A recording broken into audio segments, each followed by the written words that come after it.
Hello नमस्कार, जय हिंद, वंदे मातरम। आप देख रहे हैं जियो न्यूज और हम आपके लिए लेकर आए हैं देश दुनिया की, आपके राज्य शहर की सिलेक्टेड काम की फटाफट बड़ी खबरें। लेकिन उससे पहले यदि आपने हमारे चैनल को सब्सक्राइब नहीं किया है तो चैनल को सब्सक्राइब करके बेल नोटिफिकेशन ऑन करें और इस वीडियो को ज्यादा से ज्यादा लाइक और शेयर करें। बड़ी खबरें देखने से पहले आपके लिए आज का सवाल, कंप्यूटर का मस्तिष्क किसे कहा जाता है? Option A monitor, option B mouse, option C keyboard और ऑप्शन डी CPU। इस सवाल का जवाब हमें कमेंट करें और आप किस राज्य और शहर की ज्यादा खबरें देखना चाहते हैं हमें कमेंट करके बताएं ताकि हम आपके राज्य शहर की ज्यादा खबरें दिखा सकें। चलिए अब देखते हैं आज की फटाफट बड़ी खबरें। SIR की डेडलाइन 7 दिन बढ़ाई गई। 12 राज्यों में वोटर वेरिफिकेशन 11 दिसंबर तक चलेगा। फाइनल लिस्ट 14 फरवरी को जारी होगी। चुनाव आयोग ने 12 राज्यों और केंद्र शासित प्रदेशों में चल रहे स्पेशल इंसेंटिव रिवीजन यानी SIR की समय सीमा 1 सप्ताह तक बढ़ा दी है। आयोग ने कहा है कि अब अंतिम मतदाता सूची 14 फरवरी 2026 को प्रकाशित की जाएगी। मतदाता जोड़ने हटाने का एन्यूमरेशन पीरियड यानी कि वोटर वेरिफिकेशन अब 11 दिसंबर तक चलेगा, जो पहले 4 दिसंबर तक तय था। पहले ड्राफ्ट लिस्ट 9 दिसंबर को जारी होने वाली थी, लेकिन अब इसे 16 दिसंबर को जारी किया जाएगा। दरअसल बिहार के बाद देश के 12 राज्यों और केंद्र शासित प्रदेशों में SIR 28 अक्टूबर से शुरू हुआ है और इस प्रोसेस में वोटर लिस्ट का अपडेशन होगा। नए वोटरों के नाम जोड़े जाएंगे और वोटर लिस्ट में सामने आने वाली गलतियों को सुधारा जाएगा। मोबाइल में एक्टिव सिम से ही चलेंगे व्हाट्सएप, टेलीग्राम और स्नैपचैट। सिम हटाई तो ऐप बंद। कंप्यूटर पर भी हर 6 घंटे में लॉग आउट। दावा, इससे साइबर फ्रॉड घटेगा। केंद्र सरकार ने मैसेजिंग प्लेटफॉर्म को लेकर नया आदेश जारी किया है। WhatsApp, Telegram, Signal, Snapchat, ShareChat, JioChat, Arattai और जोश जैसे मैसेजिंग प्लेटफॉर्म्स मोबाइल में एक्टिव सिम कार्ड के बिना नहीं चल पाएंगे। सरकार का दावा है कि इससे साइबर धोखाबाजों का पता लगाने में मदद मिलेगी।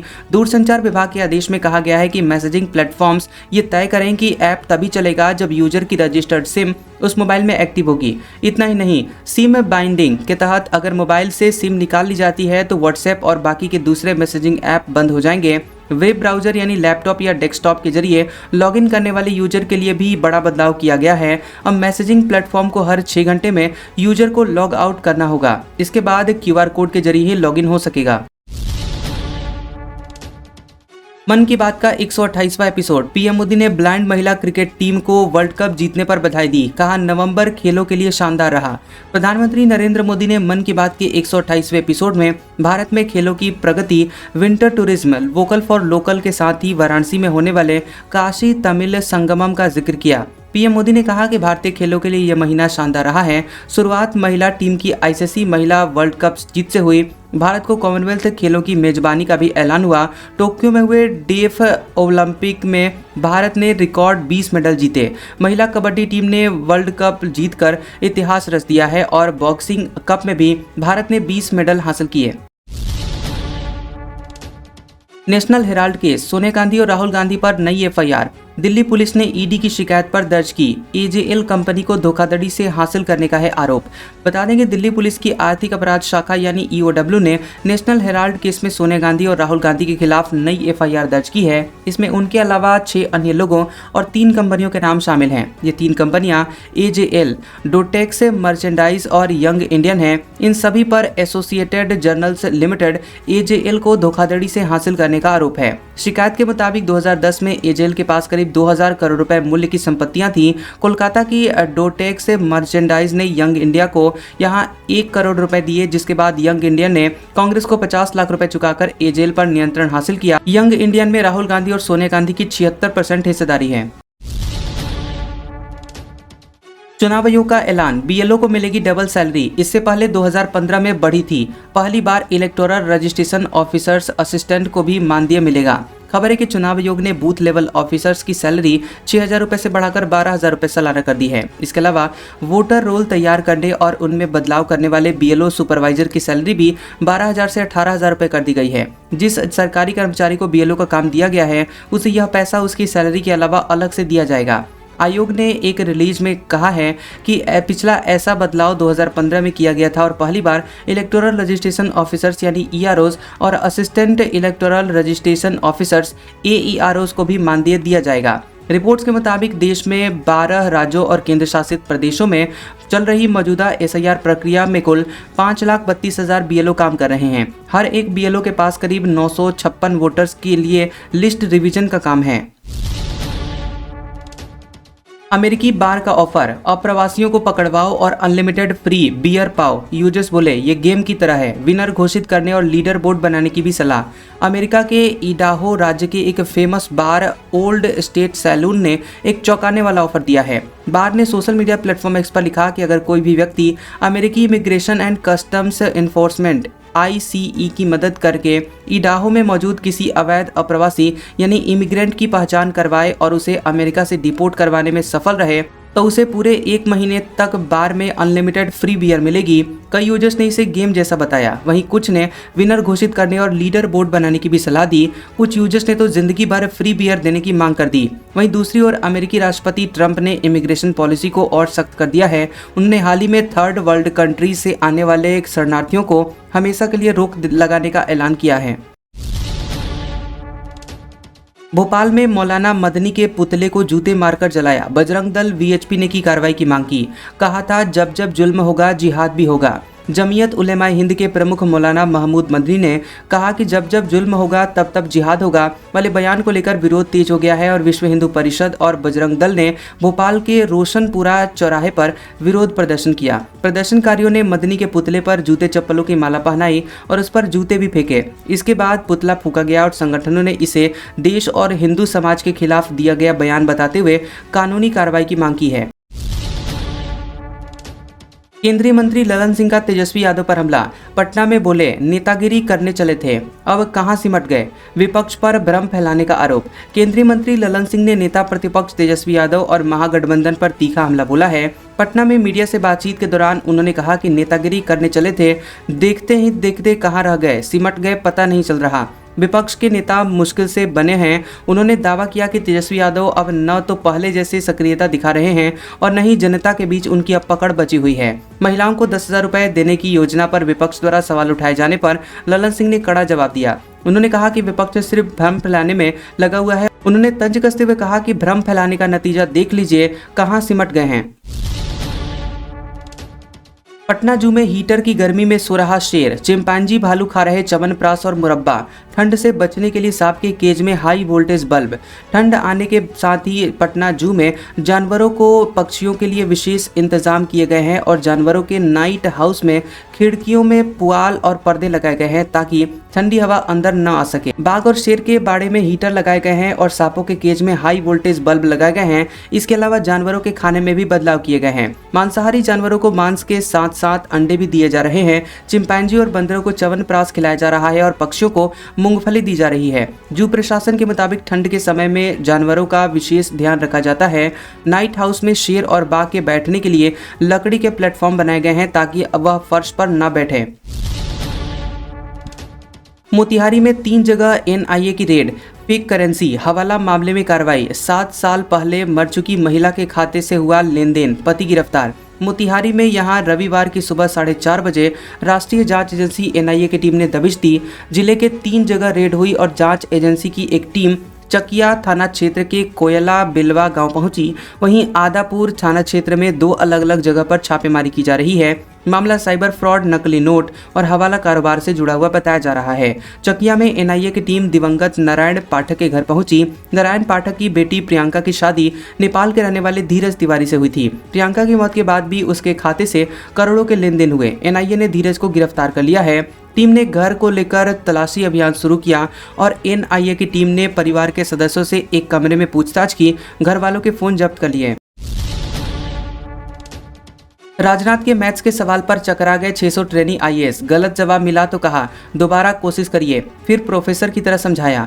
रक्षा मंत्री राजनाथ सिंह उत्तराखंड के मसूरी में लाल बहादुर शास्त्री राष्ट्रीय प्रशासनिक अकादमी पहुंचे। वहां उन्होंने 600 से ज्यादा ट्रेनी IAS से मैथ्स से जुड़ा हुआ एक ऐसा सवाल पूछा जिससे कुछ देर के लिए सभी चकरा गए। राजनाथ सिंह ने सवाल पूछा कि अगर किसी व्यक्ति के पास इतना पैसा था कि उसने आधा पैसा A को दे दिया, 1/3 B को दे दिया और जो रेस्ट अमाउंट बचा वो था 100 पैसा, वो C को दे दिया, बताइए कि टोटल अमाउंट कितना था।